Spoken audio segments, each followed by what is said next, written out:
Hey, Anna Bananarama, how you doing? Out SoCal, what's up, brother?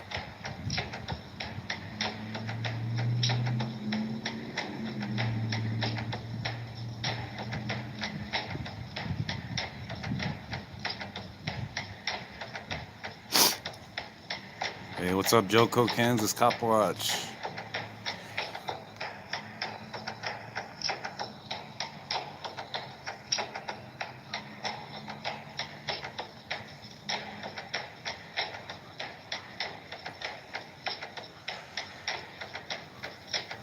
Hey, Cindy, welcome in.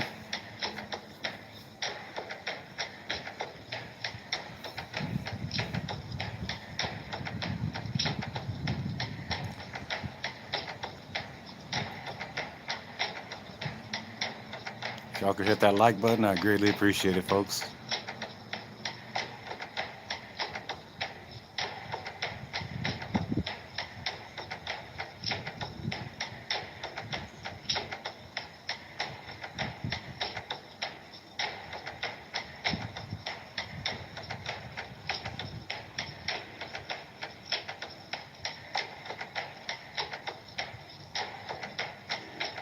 Al, it's the same park I'm always at. I'm just in a, yeah, different spot, yeah. Just facing towards the Rex Allen statue here.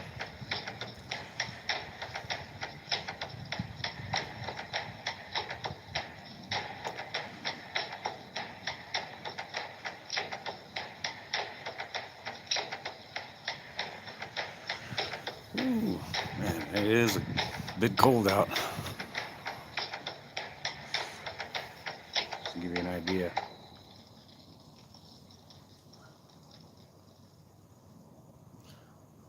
That's how cold it is.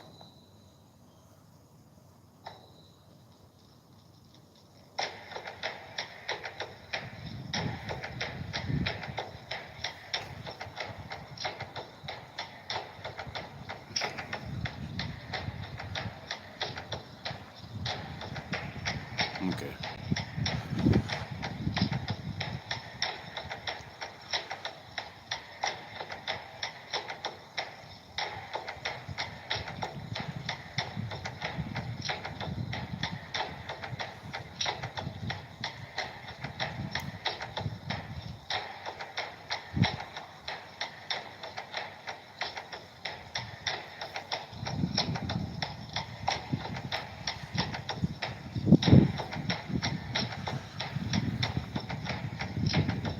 We got 8 people in chat and 3 thumbs up. Let's hit that thumbs up, folks, and we'll go ahead and get started. I think I'm only just going to read one chapter out of this book because it is cold out here.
All right.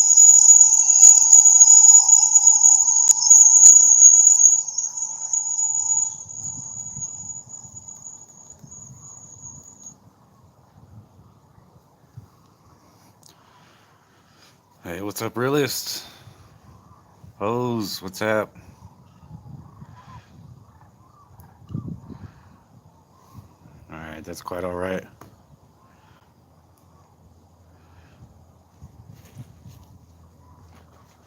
Yes, please hit that like button. We'll go ahead and get started. I'm not gonna wait any longer. It's kind of cold out here.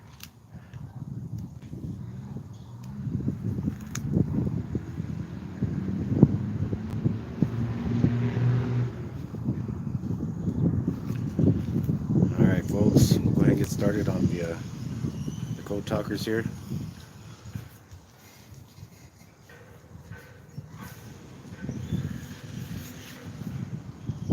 And we'll go ahead and get started.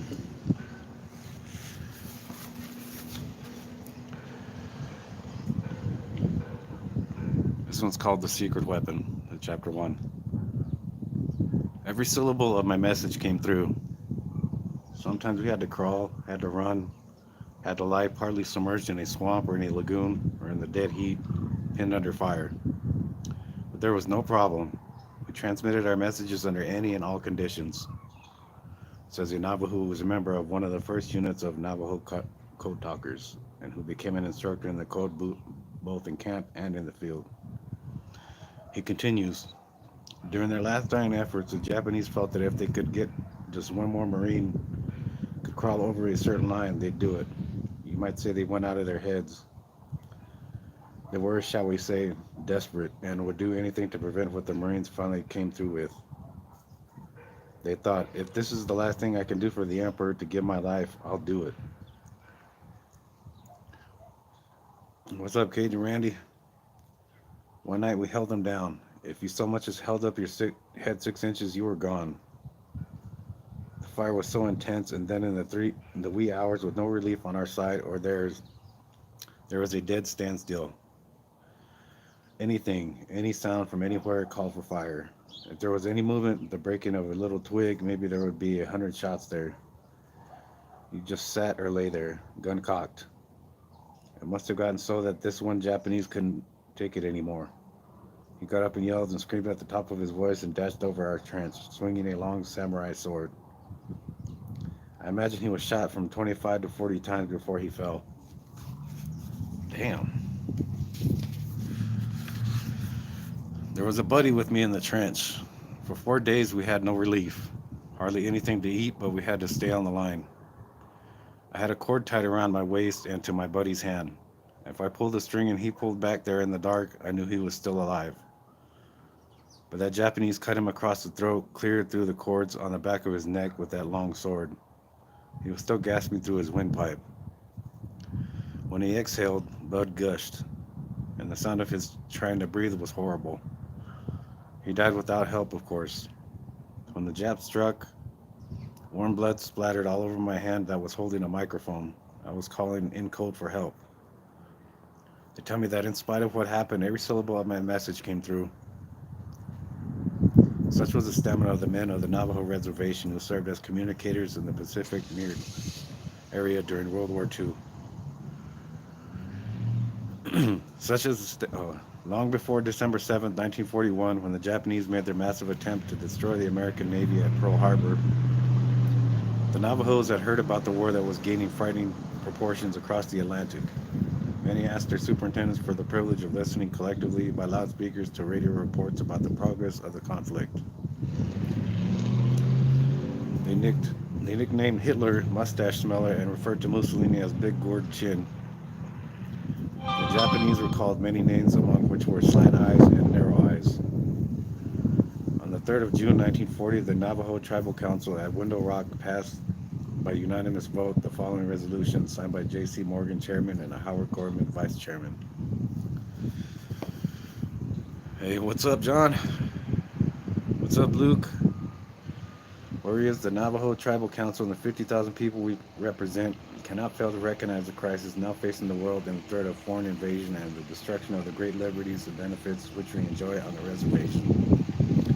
And whereas there exists no purer concentration of Americanism than amongst the first Americans, and whereas it became common practice to attempt national destruction through the sowing of seeds of treachery among minority groups such as ours, and whereas we hereby serve notice that any un-American movement among our people will be resented and dealt with severely. And now, therefore, we resolve that the Navajo Indians stand ready, as they did in 1918, to aid and defend our government and its institutions against all subversive and armed conflict, and pledge our loyalty to the system which recognizes minority rights and a way of life that has placed us among the greatest people of our race. Hey, eat your broccoli. Nice to have you in here. And it is cold out here. Again, I'm bundled up though.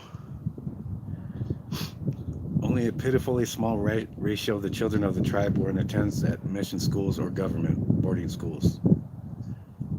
Fortunately for the role, the more intelligent and apt students were to play eventually in the pursuit of victory against the enemy. Tremendous emphasis was placed on the necessity of the Indian child acquiring at least a speaking acquaintance with the English language. Students were forbidden to speak their native tongue at all in some classrooms. It is said that Puerto Ricans or Poles find it easier to learn the English language after immigrating to New York or Detroit than for the Navajos to learn it at the time, living in remote areas where they rarely heard it spoken. Not only was general education at a very low ebb, the economy of the tribe was also suffering. In addition to the devastation of their land, culminating in the infamous Long Walk of 1864, the Navajos had suffered the insult of seizure of vast areas of land by ruthless white stockmen. The people had reason to resent the white man, but in spite of all, when the country was endangered, they rallied to the colors.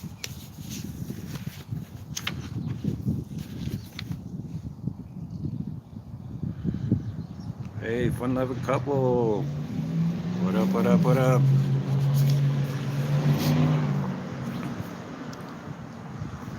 According to an article in the Leatherneck, on December 7th, E.M. Fryer, Indian Reservation Superintendent, looked out of his window to see a large number of Navajo youths who had gathered in a clearing, their faces grim. Some carried personal effects in big red bandanas, knotted at the corners, and all were armed and carried ammunition. When Mr. Fryer inquired to the cause of the gathering, they answered, "We're going to fight." Hours later, the youths were prevailed upon to return to their hogans and await the official call to arms that inevitably would come. It is said that one tribe in New Mexico saw all of its fighting men clean and oil their rifles, packing their saddlebags, and ride to gallop, prepared to enter battle then and there. After the official call to arms was issued, the Navajos appeared at their agencies carrying old muskets and hunting rifles, asking where they could fight the enemy. Many were turned away, heartbroken and humiliated that they could not fight because they could not speak English. Hey, Laren, welcome, welcome, welcome. One writer said, although the Great White Father has often regarded the Indians as stepchildren, these first Americans sprang to the front line of defense when the chips were down.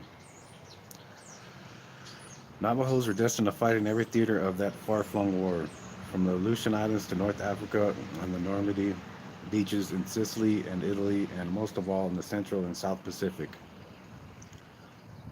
The Navajos had no idea when the war broke out that they would ultimately play a significant part of the prosecution of that war, particularly against Japan.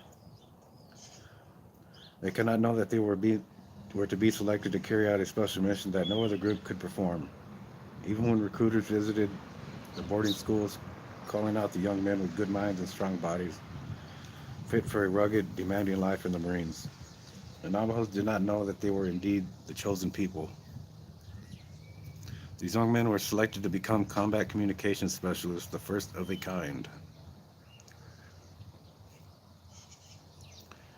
The commanders of the Pacific were aware of stolen codes and new codes the enemy could have easily decipher. One writer said military communications were being made available to the enemy like sand sifting through a sieve. On Guadalcanal, the 1st Marine Division was slowly grinding its way towards victory. But almost from the firing of the first gun on the island, the need for a new SWIFT code became painfully obvious. One correspondent reported, when the fighting became confined to a small area, everything had to move on a split-second schedule.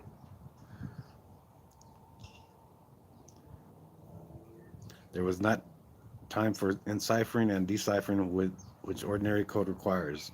At such times, the King's English became a last resort. The profaner, the better. This method could hardly be called effective, for many of the Japanese could speak English fluently and were acquainted the terms of American profanity. At one time, when a battalion CO commanding officer asked his company commander for the exact position of a reconnaissance patrol along the Lunga River, the answer came in grid coordinates. A third voice cut in on the two-way communication. Thank you. Our patrol will be there too. The cunning Japanese demonstrated time and time again their great facility for wiretapping and their infuriating understanding for our language. Eventually, the complex code system was devised for general use, but the immediate need for quick and accurate message transmission was to be filled by the Navajo code talkers. Their code was to be a secret weapon.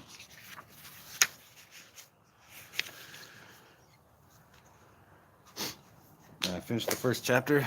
Um, let's see, we have 13 people in, 13 thumbs up. Awesome, folks.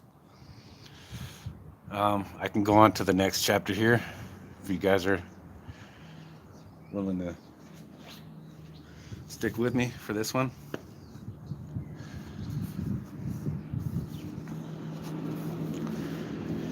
All right. This one is called The Pilot Project. An aura of mystery has always enveloped the idea of cryptography. In the early years, codes were associated somewhat with the occult, perhaps because astrologists used mysterious symbols for the planets. Perhaps the most famous of the early references to this kind of message, the use of words with hidden meanings, is that of the biblical handwriting on the wall, which Daniel interpreted for the king Belshazzar.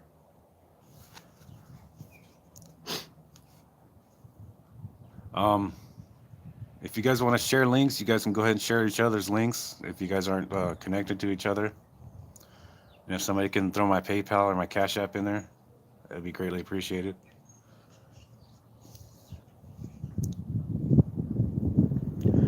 During World War II, Rear Admiral S. Anderson, once Director of Naval Intelligence, referred to the fantastic methods developed by American cryptographers to decipher Japanese codes as magic. The term stuck. Tokyo was at the time using devious methods of conveying messages with hidden meanings in what appeared to be innocent weather forecasts by radio. It referred to countries in these forecasts as follows: east wind rain for the United States, north wind cloudy for Russia, and west wind clear for England. These weather terms might remind one of the code used by the astronauts in Apollo 13 when they asked the center of Houston if the flowers were blooming there. The meaning of the question was revealed later. They were inquiring if the man who was left behind had yet contracted measles. During World War II, coded names were applied to secret projects. For instance, the Anglo-American invasion of North Africa was known as Operation Touch. The attack on Salerno as Avalanche, and the Allies' attack on the Marshall Islands as Flintock. Plans for the operation to take Guadalcanal and Tulagi were called Watchtower. However, those who thought the force was too meager to accomplish the task dubbed the plan Operation Shoestring.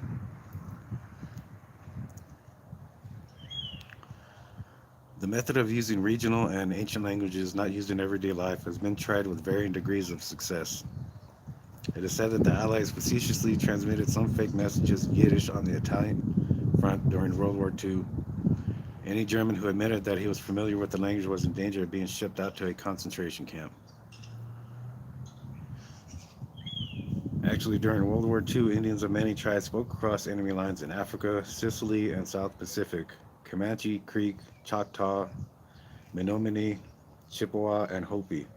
But in each case, the Indians were speaking in their own tongue, not in code.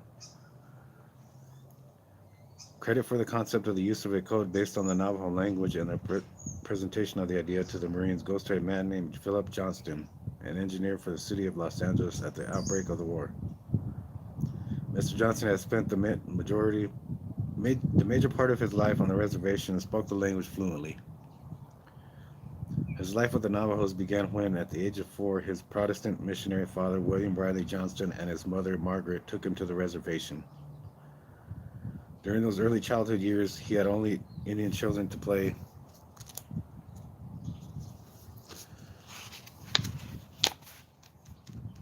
He only had Indian children to play with, and being with them long hours of the day, he naturally learned to speak their language and, in addition, learn their songs, the ceremonies, and much of their tradition. Hey, what's up, Mike D? Desert Gold, what's happening, man? All right, man. Good to see you, folks, and good to always have a new face in chat. Welcome in. As he grew a little older, he served as a translator for his father and other missionaries and government agents on the reservation. At the age of 9, he accompanied his father and two Navajos to the White House, where Mr. Johnson appealed to President Theodore Roosevelt for fair treatment of the Navajos and Hopis. Little Philip served as interpreter. He remembers to this day the fact that President Roosevelt ruffled his hair and greeted him with, "Hello, Philip." He entered the service at the time of World War I and served in the 319th Engineers in France for a year. He returned home in 1919, entered the University of Southern California in 1921, graduating with a degree in civil engineering. From this time on, he worked for the Bureau of Engineering in the city of Los Angeles, lecturing on his life with the Navajos on the side. With this rich background, it is not surprising that the Navajos came to mind as a possible secret weapon against the enemy when war broke out against Japan. It all started when he saw a newspaper story one day concerning an armored division on practice maneuvers in Louisiana, where they were trying out a unique idea for secret communication, attempting to establish some sort of system using several of their Indian personnel. The new item sparked the concept of a code based on the complex Navajo tongue. Damn, what is cold out here. The following day, he confronted Lieutenant Colonel James E. Jones, area signal officer at Camp Elliott, 7 miles north of San Diego, and asked, "Colonel, what would you think of a device that would assure you of complete secrecy when you send or receive messages on the battlefield?" The officer responded, "In all the history of warfare, that was never been done. No code, no cipher is completely secure from enemy interception. We change our codes frequently for this reason."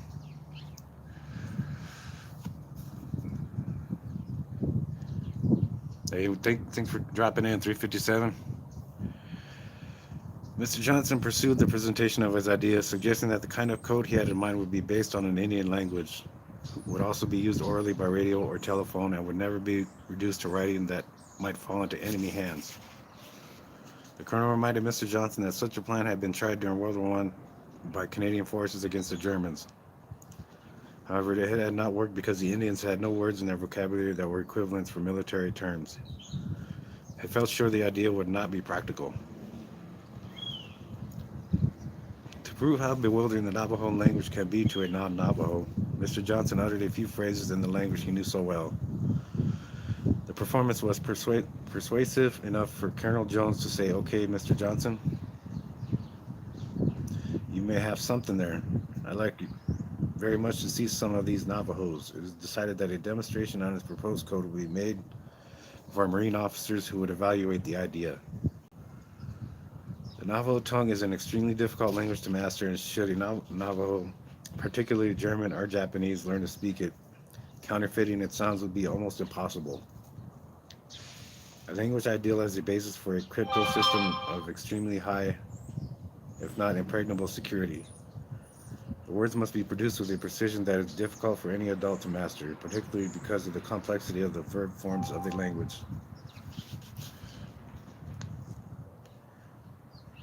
The verb stems upon the object acted upon, whether it be a fabric, a solid object, a round mass, or what have you.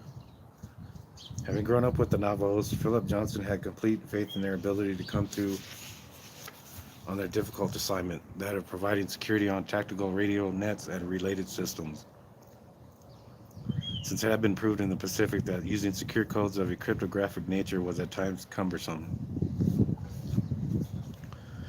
"We're all ready for you," was his response. "A field telephone has been installed in headquarters building. Here are 6 typical messages used in operations. See what the men can do with them." At the appointed time, Philip Johnson brought the men he had located to the colonel's office. They were taken to the headquarters of Major General Clayton B. Vogel. The room was full of high brass, including Colonel Woodward, who had been sent out from the Marine Corps Division of Plans and Policies. Two of the Navajos were taken to another room and the test began. The military messages given to the men in English were transmitted in Navajo and then retranslated into English. 15 minutes later, the general inspected the results. Amazed and delighted, he exclaimed, "These are excellent. There's no doubt in my mind that Navajo words could be used for code purposes. I shall request the commander to authorize such a project immediately." And that came in handy. I don't know if you guys have ever watched the Wind Talkers movie, where it said on there that when they were talking the language, that the Japanese were trying to decipher it, they couldn't understand it. It sounded like they were underwater. So I know that made it quite difficult.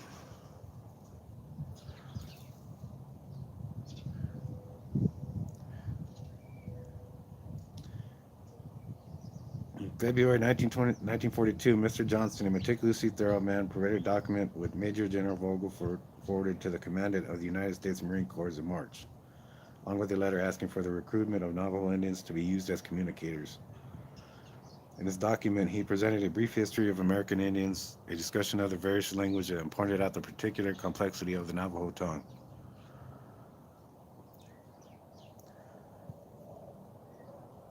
He outlined in detail his plan for the Navajos to render this unique service to the United States and suggested locations for the special recruiting service. A month later, Commanding General Clayton B. Vogel of Camp Elliott sent a letter to the Commandant of the United States Marine Corps praising the demonstration given by the Navajos in San Diego and recommending that an effort be made to enlist 200 Navajo Indians for this communications force. He wrote, in addition to linguistic qualifications in English and their tribal dialect, they should have the physical qualifications necessary for messengers. Even in wartime, Washington often seems maddeningly slow to anyone who is desperate trying to get a program started. In April, 4 months after the Holocaust at Pearl Harbor, Marine Corps recruiters went to the Navajo Reservation to select the first group of code talkers. They signed up the authorized number from boarding schools at Fort Defiance, Fort Wingate, and Shiprock. For some reason, one man either withdrew or was withdrawn from the group, leaving 29 in the initial project. Recently, Ted Evans, Director of Veterans Affairs for the... Okay.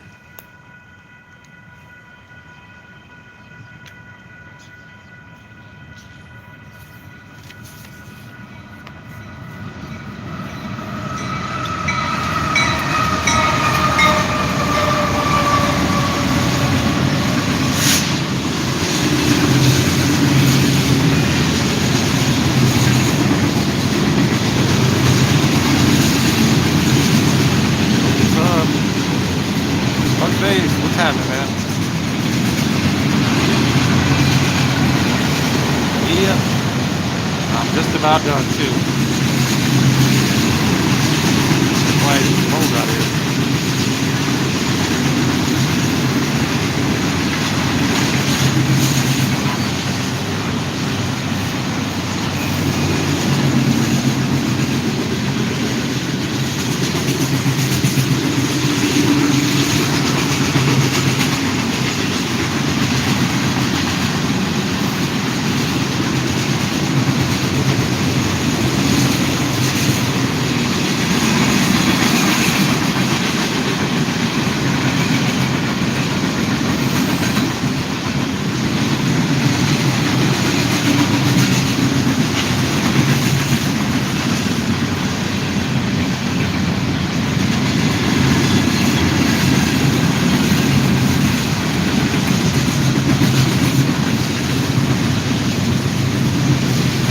Y'all can hit that like button. That's 25 people in chat.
There we go.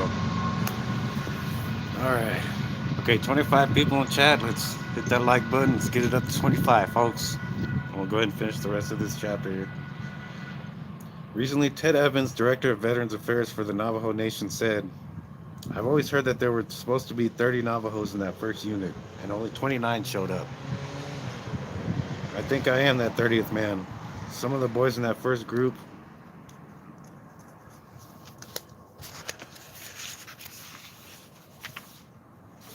were in my class at high school, and I was interviewed with them. This was in 1942, but I wanted to play football, so they gave me leave until after the football season. During the last two games, I got hurt in the knee.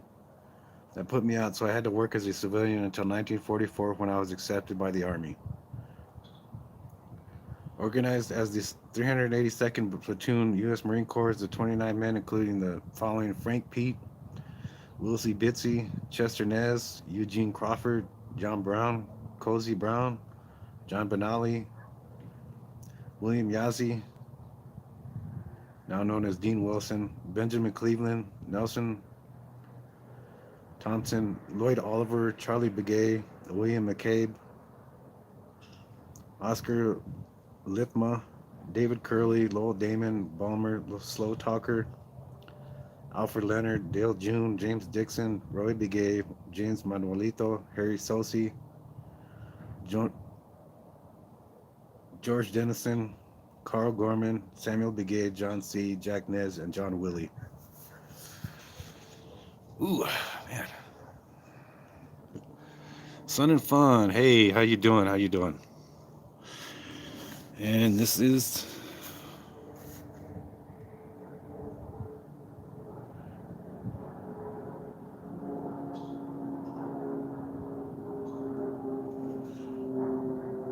hey, awesome. Hey, thank you, Pug.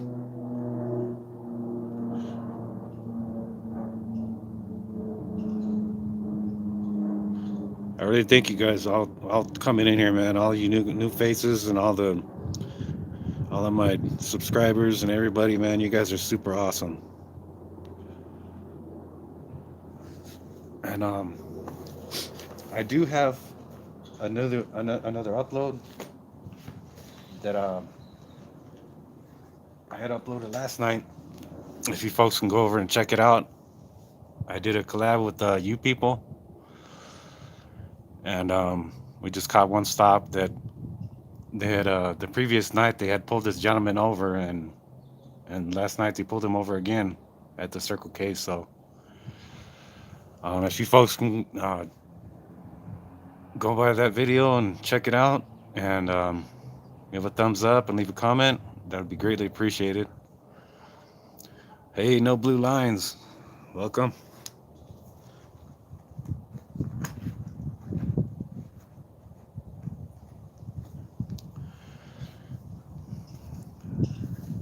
Yeah, if you guys can donate anything, especially for some, damn, I could go for some hot chocolate right now. No shit. I'd be nice and warm right now. Or something, you know. If you guys can donate anything, you know, it's greatly appreciated. I do have the PayPal link that's up there, and I do have a Cash App. If you guys can spare anything, you know, for something to eat or a hot chocolate or whatever, it's greatly appreciated.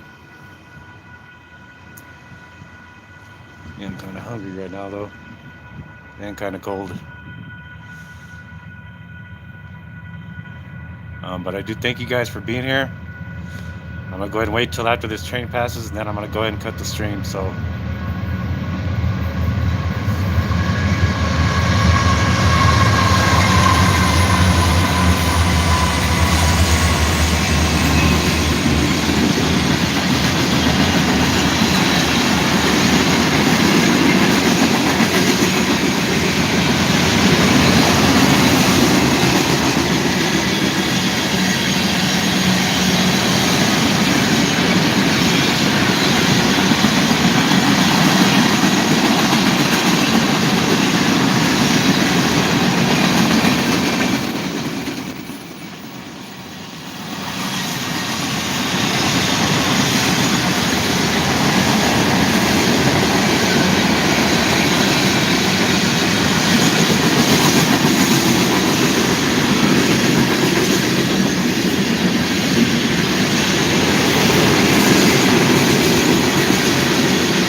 folks.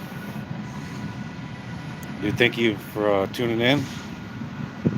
Appreciate you guys' support very much, and welcome to all the new subscribers that came my way on behalf of Pug and probably various others mentioning my channel. I do thank you very much.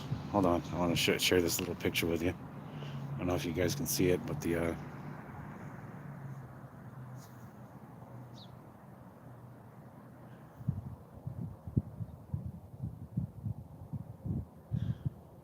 it is the Dos Cabezas Mountains right there.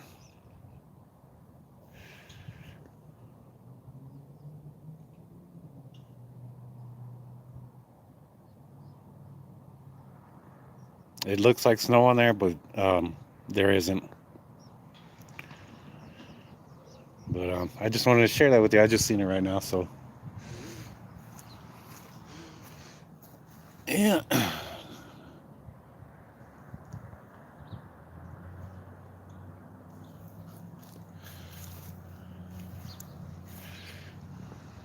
All right, folks.